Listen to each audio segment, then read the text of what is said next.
Hey, my friend, I am just taking a little break from some sermon prep for this weekend for Palm Sunday, and just want to reach back out and thanks for your response. And yeah, we're just thinking of you. We'll be praying for you and Denisa in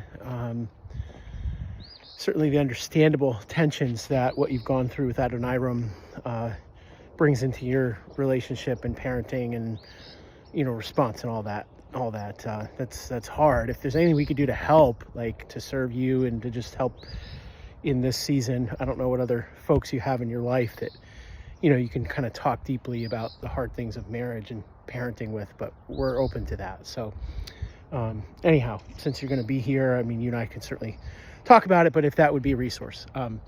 Switching topics, hey, thanks so much for this book. I really enjoyed it. I'm using a couple of the stories as a final illustration on the freedom that we have and often neglect in proclamation and in worship for Palm Sunday, which is really good. I'm covering Luke's account, which it's been really fun to kind of focus there. Luke, as I'm sure you know, he does not really present a triumphal entry, but actually presents more of a lamentable approach to Jerusalem, because he doesn't actually picture Jesus coming into the city, but his approach from the Mount of Olives to the city. And he brackets it with a pretty serious parable, and with the weeping over Jerusalem and its fate in AD 70.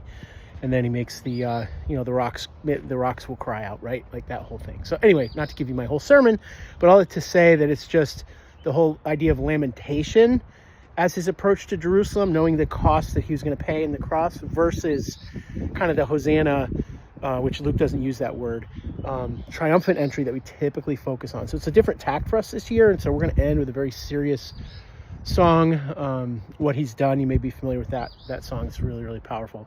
And I'm going to tell two stories, one of Dimitri, the other of Aisha, from this book, and just the power of song.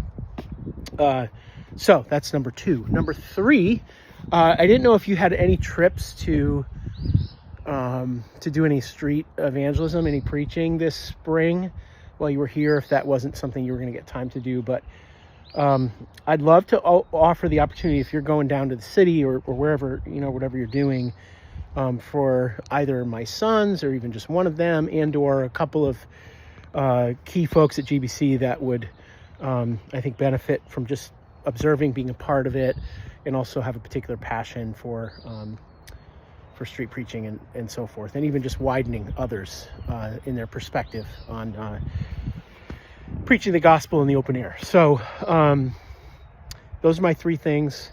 Again, glad we're going to get some time to catch up. I'm trying to I'm telling people I'm not scheduling till after Easter. Anyway, I'm pushing people deep into April, so trying to keep some flexibility for when you're here.